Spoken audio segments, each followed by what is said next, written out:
ሚሊ በአዲስ መልክ ሕይወቷን ለመጀመር ተስፋ በማድረግ በኒውዮርክ ወደሚገኘው የዊንቸስተር መኖሪያ ቤት ለቤት ሰራተኛነት ቃለ መጠይቅ ለማድረግ ትመጣለች። በኒና ዊንቸስተር አቀባበል ይደረግላታል። ኒና የሚሊን የሥራ ልምድ አይታ የኮሌጅ ዲግሪ ስላላት ለዚህ ሥራ ብቁ ከመሆን በላይ መሆኗን ትገልጻለች። ሚሊ ግን ለሚስማማት ቤተሰብ በቤት ሰራተኛነት መስራት እንደሚያስደስታት በረጋ መንፈስ ትመልሳለች። በመቀጠል ኒና በፍጥነት ወደ ዋናው ጉዳይ በመግባት የሚሊ ተግባራት ቤቱን ማጽዳትና የ7 ዓመት ልጇን ሲሲን መንከባከብ እንደሚሆን ትነግራታለች። ኒና ለሚሊ ቤቱን እያስጎበኘች ሳለ የቤቱ የውስጥ ዲዛይን በቴክኖሎጂ ዘርፍ በሚሰራው ባለቤቷ አንድሪው የተሰራ መሆኑን ትጠቅሳለች። ትልቅ ቴሌቪዥንና መጠጦች የተሞሉበት መደርደሪያ ያለበትን ክፍል አሳይታ አንድሪው ጊዜውን እዚህ ማሳለፍ እንደሚወድ ትነግራታለች። እንዲሁም ሚሊ ክፍሉን በማንኛውም ጊዜ መጠቀም እንደምትችል ትገልጽላታለች። ቀጥሎም ሁለተኛውን ሳሎን አሳይታ ብዙ እንደማይጠቀሙበት ትረዳታለች። ሚሊ ቤቱ ሁሉ ነገር ንጹህና የተስተካከለ መሆኑን አይታ ኒና በእርግጥ ሞግዚት እንደሚያስፈልጋት በግራ መጋባት ስትጠይቅ ኒና እርጉዝ መሆኗንና እርዳታ ሁሉ እንደሚያስፈልጋት ታምናለች። ነገር ግን ነገሩ ገና መጀመሪያ ላይ ስለሆነና እርግጠኛ መሆን ስለምትፈልግ ለአንድሪው እንዳትነግሩ ትለምናታለች። ሚሊን በሐሳቡ ተስማምታ የእንኳን ደስ አለሽ ምኞቷን ትገልጻለች። ኒና የሲሲን መኝታ ክፍል ካሳየቻት በኋላ የአንድሪውን የቤት ድንቅ ጥበብ ያሳየችበትን አነስተኛ የቤቱን ሞዴል ታሳያታለች። ከዚያም ከዋናው ቤት ተነጥሎ ወደሚገኘው መኝታ ክፍሏ ትወስዳታለች። ክፍሉ ድምፅ የማያሳልፍ በመሆኑ በአትክልቶች ማስጌጥ ወይም ሙዚቃ በከፍተኛ ድምፅ መክፈት እንደምትችል ትነግራታለች። የጉብኝቱ ማጠናቀቂያ ላይ ኒና ለነዳጅ የሚሆን $20 ሰጥታ ውሳኔዋን ስታሳውቅ እንደምትደውልላት ትነግራታለች።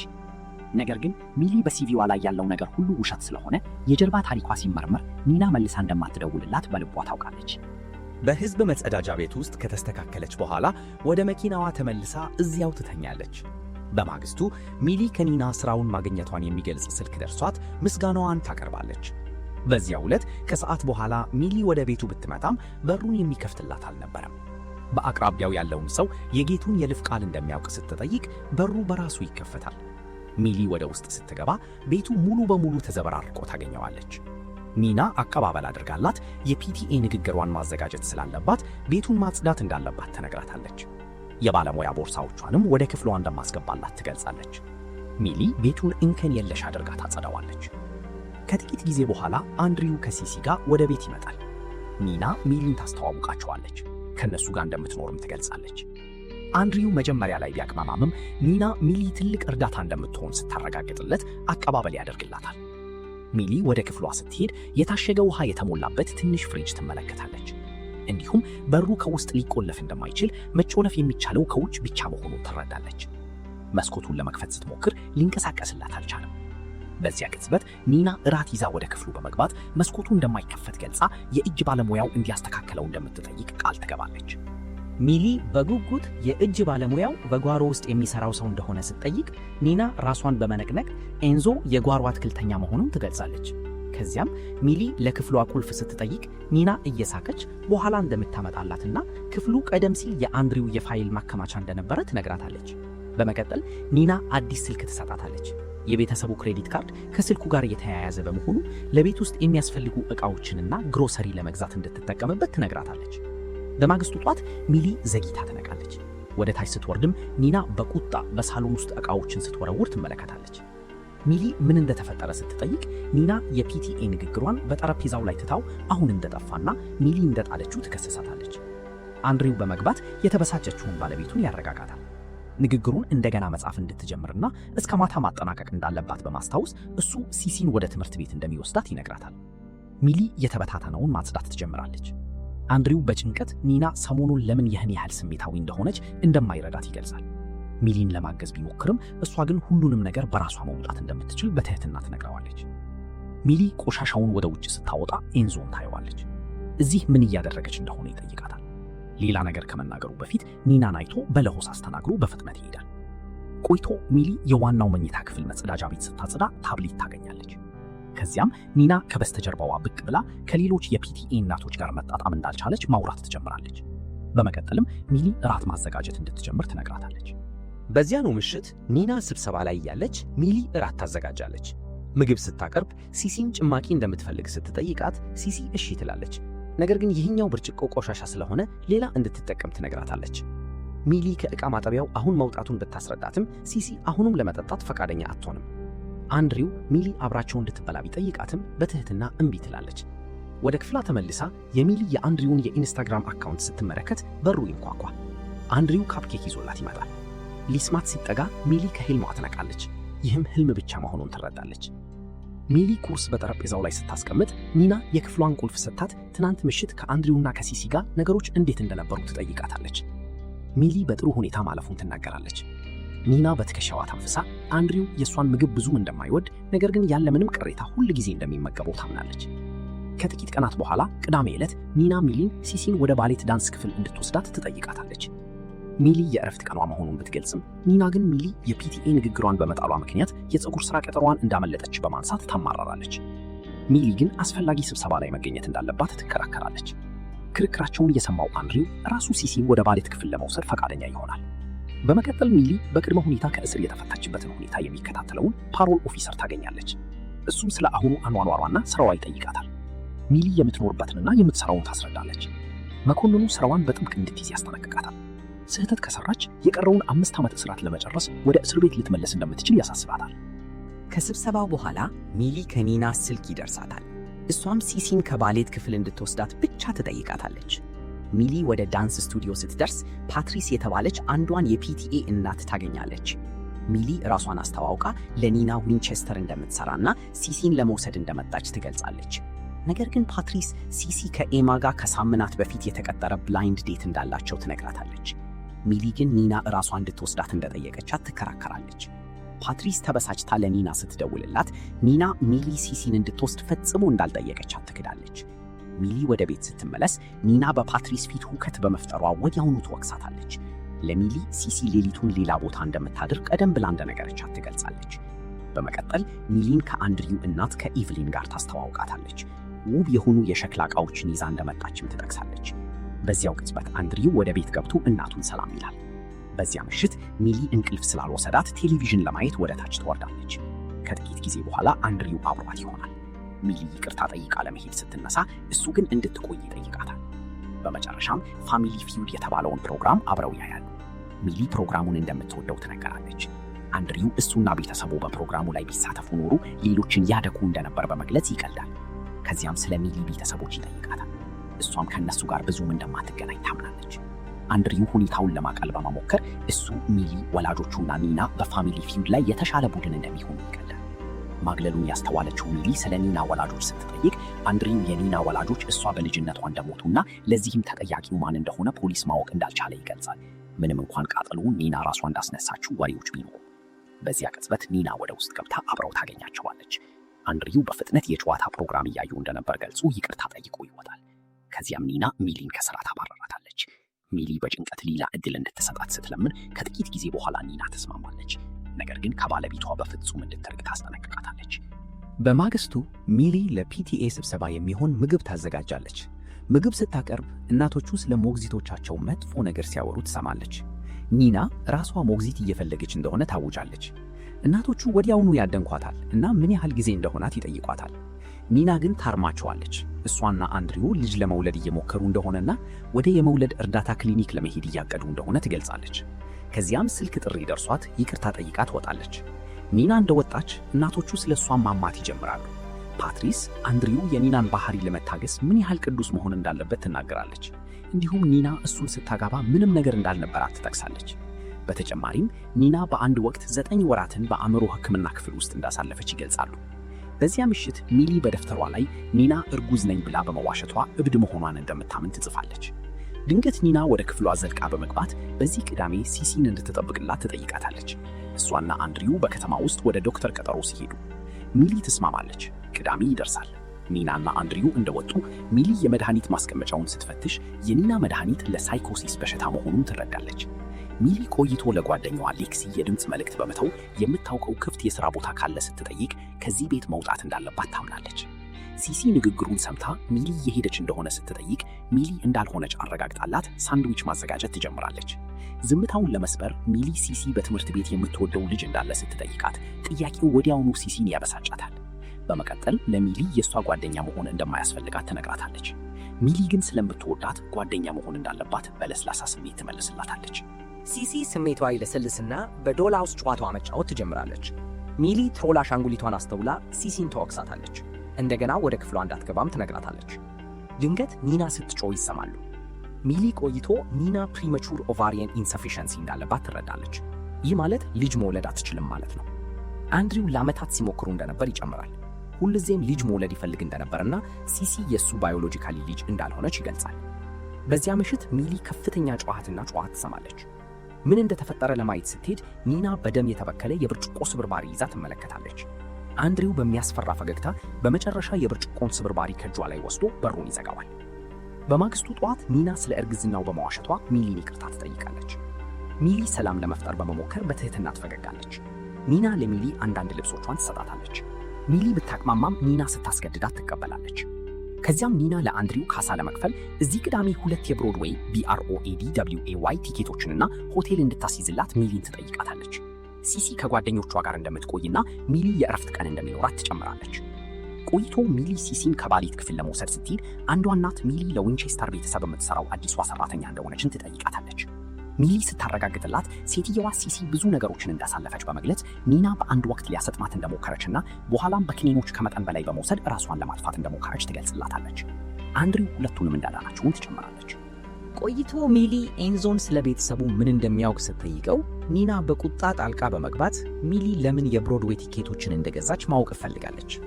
ሚሊ እሷ ራሷ እንድታዘዝ እንደጠየቀቻት ስታስታውሳት ኒና ግን ዋሽተሻል ስትል ትከስሳታለች። እሷና ሲሲ በዚህ ቅዳሜ ወደ አርት ካምፕ መሄድ እንዳለባቸው ትናገራለች። እንዲሁም ቲኬቶቹ ተመላሽ የማይደረጉ በመሆናቸው ወጪው ከሚሊ ደሞዝ ላይ እንደሚቀነስ ትገልጻለች። በዚያ ቅጽበት አንድሪው ወደ ቤት ይመጣል። ኒና ሚሊ ያደረገችውን ትነግረዋለች። አንድሪው ግን መክፈል እንደሌለባት በመግለጽ ያረጋጋታል። ከቀናት በኋላ ኒናና ሲሲ ወደ አርት ካምፕ ይሄዳሉ። ሚሊ ገላዋን ታጥባ ስትወጣ ከአንድሪው ጋር ትገናኛለች። እሱም በሐፍረት ይቅርታ ጠይቆ ይወጣል። ቆይቶ አንድሪው ለሚሊ ቲኬቶቹን ማስመለስ እንዳልቻለ ገልጸው በሱ ፈንታ አብራው ሄዳ ፕሮግራሙን ማየት ትፈልግ እንደሆነ ይጠይቃታል። ሚሊ መጀመሪያ ላይ ብታቅማማም በመጨረሻ ትስማማለች። ከኒና ልብሶች አንዱን ትለብሳለች። በፕሮግራሙ ላይ ተገኝተው ጥሩ ጊዜ ያሳልፋሉ። በሆቴሉ ውስጥ አንድሪው አባቱ ያወረሰውን የዳታ ፕሮሴሲንግ ኩባንያ ስለማስተዳደር ያወራል። እንዲሁም ሁልጊዜም ጥሩ ባል መሆንና ልጅ መውለድ ይፈልግ እንደነበር ያካፍላል። ሚሊንም ልጅ ትፈልግ እንደሆነ ሲጠይቃት እሷም ወደፊት እንደምትፈልግ ትመልሳለች። አንድሪው ምዝገባ ሲያደርግ ሚሊ ከፊት ጠረጴዛ ሰራተኛውን የስልክ ቻርጀር ትጠይቃለች። እሷም ወዲያውኑ ትሰጣታለች። ከዚያም ወደ ተለያዩ የሆቴል ክፍሎቻቸው ይሄዳሉ። ሚሊ ስልኳን ቻርጅ ስታደርግ ከኒና የተላኩ በርካታ የቁጣ መልእክቶችን ታስተውላለች። ወዲያውኑ ለአንድሪው ታሳየዋለች። ሚሊ በሁኔታው ተውጣ ማልቀስ ስትጀምር አንድሪው ያጽናናታል። ነገሮች ተያይዘው በመጨረሻ አብረው ያድራሉ። በማግስቱ ጠዋት አንድሪው የሚሊን ውበት ያደንቃል። ከአንድ ሰዓት በኋላ ወደ ቤት ይመለሳሉ።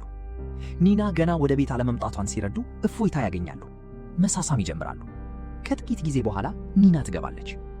ባለፈው ምሽት ለላከቻቸው መልእክቶች በፍጥነት ሚሊን ይቅርታ ትጠይቃለች። በጉጉት ኒና ሚሊ የእረፍት ቀኗን እንዴት እንዳሳለፈች ትጠይቃታለች። ሚሊ ከጓደኛዋ ሌክሲ ጋር ወደ ባር እንደሄደች በመዋሸት ትናገራለች። ኒና ፈገግ ብላ የሚሊን ምግብ አሰራር ታደንቃለች። በመቀጠል ኒና ለአንድሪው ሚሊ 10 ዓመታት በእስር ቤት እንዳሳለፈች በለሆሳስ ትጠቅሳለች። ነገር ግን ሚሊ በአዲስ መልክ ለመጀመር መሞከሯ ጥሩ እንደሆነ እንደምታምን ትናገራለች። ለሚሊ የግሮሰሪ ዝርዝር ትሰጣታለች። ሚሊ ዕቃዎችን ስትገዛ አዲሱን ስልኳን ያስተዋለች አንዷን የፒቲኤ እናት ታገኛለች። ሴትየዋ አብዛኛዎቹ ሞግዚቶች ከአሰሪዎቻቸው ስልክ እንደማይቀበሉ ትገልጻለች፣ ምክንያቱም ብዙ ጊዜ ለክትትል መተግበሪያነት ስለሚውሉ ነው። ሚሊ ድንገት ኒና ስለ ግንኙነታቸው እንደምታውቅ ትረዳለች። ከጥቂት ቅጽበቶች በኋላ ኒና መኪናዋ እንደተሰረቀች ሪፖርት ስላደረገች ፖሊሶች መጥተው ሚሊን በካቴና ያስሯታል። በመጨረሻ አንድሪው መጥቶ ሚሊን ይወስዳታል። ከዚያም ሚሊ በሁለተኛ ደረጃ ትምህርት ቤት እያለች ወደ እስር ቤት እንደገባች ታምናለች። ነገር ግን አንድሪው ያለፈውን ታሪኳን ማብራራት እንደማያስፈልጋትና ጥሩ ሰው መሆኗን እንደሚያረጋግጥላታል። ሚሊና አንድሪው ወደ ቤት ሲመለሱ ኒና የብሮድዌይ ቲያትር ወረቀቱን ካገኘች በኋላ ትጋፈጣቸዋለች። ግንኙነት እንዳላቸው ትከሳቸዋለች። ሚሊም ሆነ አንድሪው ይክዳሉ። አንድሪውም ለኒና እንደገና ነገሮችን በምናቧ እየፈጠረች እንደሆነ ይነግራታል። ኒና ግን ሚሊን ወዲያውኑ ከስራ ታባርራታለች። እንዲሁም ልብሶቼን ሰርቀሻል በማለት ገንዘብ ትጠይቃታለች። ሚሊ በድንጋጤ ትቀራለች። አንድሪው ድንገት በቁጣ ኒናን ከቤት ያባርራታል። ኒና ተናዳ ከመውጣቷ በፊት ሚሊን በጥፊ ትመታታለች። ኒና ከወጣች በኋላ ሚሊ በቅድመ ሁኔታ ከእስር መፈታቷን ፓሮል ለማክበር ስራና የተረጋጋ ቤት ስለሚያስፈልጋት እሷም እንደምትሄድ ትገልጻለች። አንድሪው ግን አብራው እንድትቆይ ይከራከራል። ሚሊም ተስማማለች። በሚቀጥሉት ጥቂት ሳምንታት ውስጥ ሕይወት ለሚሊ አስደሳች ይሆንላታል። አንድ ቀን አንድሪው እናቱ የእሱን ፈገግታ እንደምትወደውና ሌሎች ሴቶችም እንደሚወዱት ለሚሊ በለሆሳስ ይነግራታል። አንድ ቀን ጧት ሚሊ ለአንድሪው ቁርስ ስታቀርብ ኤንዞ ከውጭ ሆኖ ሲከታተላት አይታ ትደነገጣለች። ለአንድሪው ስትነግረው እሱ ወዲያውኑ ኤንዞን ከስራ ያባርረዋል። ሚሊ እናቱ ያመጣችውን የሸክላ ሳህን በአጋጣሚ በመስበሯ ለአንድሪው ይቅርታ ትጠይቃለች። አንድሪው እንዳታስብ ይነግራታል። ነገር ግን አንድ ሰው መልሶ እንዲያጣብቅለት የተሰባበሩትን ቁርጥራጮች እንድትሰበስብ ይጠይቃታል። በዚያ ምሽት ሚሊ አንድሪው የተሰባበረውን ሸክላ በጥንቃቄ ሲመርመር ሰላምታ ትሰጠዋለች። ቁርጥራጮቹን ለምን እንዳላጸዳች ሲጠይቃት ሚሊ ራሷን እንዳትቆርጥ ፈርታ እንደሆነ ታስረዳለች። አንድሪው በምላሹ በቀላሉ ራሱን ይነቀንቃል። ከዚያም ሚሊን ወደ መኝታ ክፍሏ ወስዶ ሻምፓኝ ያቀርብላታል። ይጠጣሉና ከጥቂት ጊዜ በኋላ መሳሳም ይጀምራሉ። ከጥቂት ጊዜ በኋላ ሚሊ ለብቻዋ ትነቃለች። በሩን ለመክፈት ስትሞክር ግን ከውጭ መቆለፉን ትረዳለች። በድንጋጤ አንድሪው እንዲከፍትላት ትጮኻለች።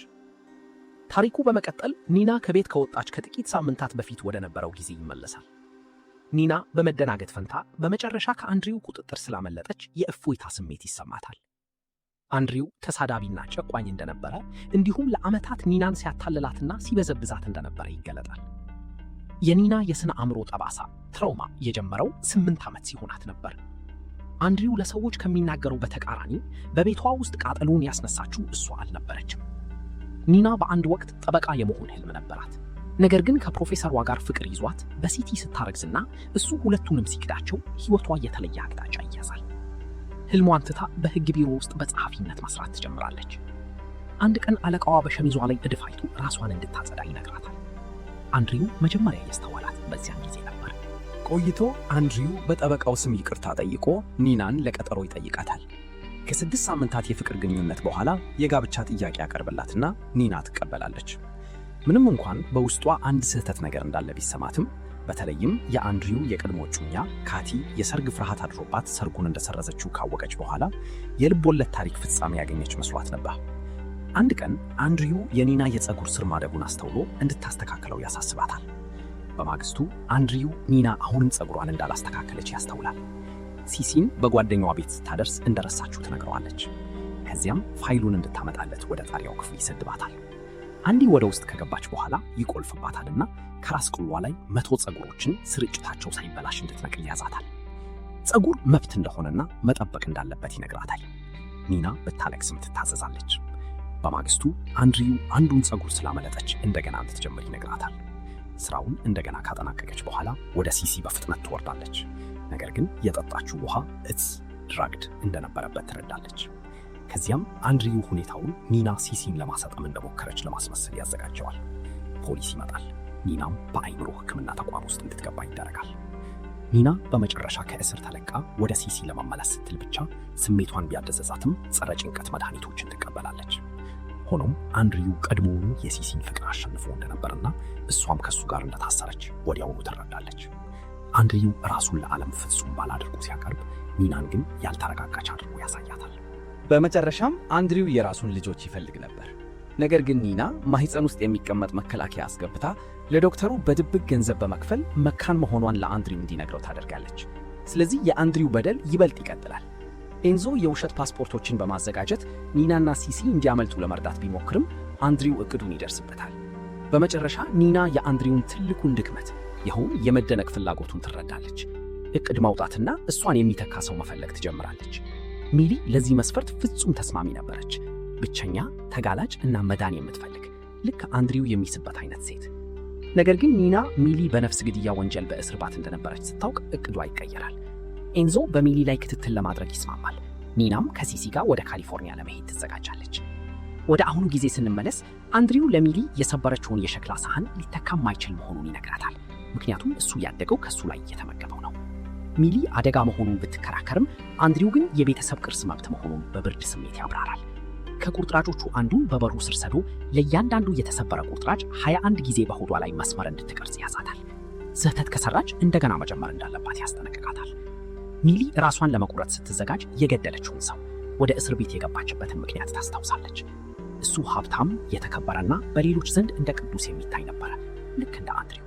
ሚሊ የገደለችው በክፍል ጓደኛዋ ላይ በደል እያደረሰ ስለነበረ ነው። የክፍል ጓደኛዋ ምስክርነት ለመስጠት ፈቃደኛ አልነበረችም። አልፎ ተርፎም የሚሊ ወላጆች ራሳቸው ክዷታል። የ15 ዓመት የቅጣት ስምምነት ተቀብላ ከ10 ዓመት በኋላ በቅድመ ሁኔታ ተፈታች። ሚሊ ኒና ሆን ብላ እሷን እንደ ማምለጫ እንደመረጠቻት ትረዳለች። ሚሊ 21ዱን መቆራረጥ አጠናቃ ትዛለች። ይህ በእንዲሁ እንዳለ ኒና ለሲሲ ወደ ካሊፎርኒያ እየተዘዋወሩ እንደሆነ ትነግራታለች።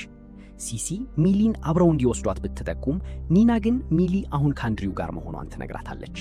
በማግስቱ አንድሪው ለሚሊ በእሷ እንደሚኮራ ይነግራታል። እንዲሁም ድርጊቶች መዘዝ እንዳላቸው እስከ ማረች ድረስ የምትፈልገውን ማንኛውንም ነገር ማግኘት እንደምትችል ቃል ይገባላታል። በዚያ ቅጽበት ሚሊ ቀደም ሲል በኒና እዚያ በተቀመጠው አነስተኛ ፍሪጅ ውስጥ በተደበቀ ቢላዋ ትወገዋለች። ሚሊ አንድሪውን በክፍሉ ውስጥ ቆልፋበት ስልኩን ትወስዳለች። በክፍሉ ውስጥ የተደበቁ ካሜራዎች እንዳሉ ትረዳለች። በረጋ መንፈስ ሳንድዊች እየበላች ሳለ ከኤቭሊን የተላከ መልእክት በአንድሪው ስልክ ላይ ብቅ ይላል። ይህ ለሚሊ አንድ ሐሳብ ይሰጣታል። ሁሉንም የሸክላ ዕቃዎችን ትሰበስባለችና መቆንጠጫ ትይዛለች። ለአንድሪው የፊቱን ጥርስ መንቀል እንዳለበት፣ አለበለዚያ እናቱ የሰጠችውን እያንዳንዱን የሸክላ ዕቃ እንደምታጠፋበት ትነግረዋለች። በመጨረሻም አንድሪው ጥርሱን ይነቅላል። ሚሊ ተመልሳ እንደምትመጣ ነግራው ትተዋለች። በዚያ ምሽት ኒና ሚሊን ለማዳን ወደ ቤት ትመለሳለች። ሚሊ ከጣሪያው ክፍል ድምፅ ሰምታ ወደ ላይ ስትመለከት ኒና በሩን ስትከፍት ታያለች። ሚሊ ልታስጠነቅቃት ከመቻሏ በፊት አንድሪው ከኒና በስተጀርባ ብቅ ብሎ ወደ ታች ይገፋታል። ከዚያም ሚሊን ያሳድዳታል። ከጥቂት ትግል በኋላ ሚሊ አምልጣ ለመደበቅ ትችላለች። አንድሪው በመቀጠል ኒናን ያገኛታል።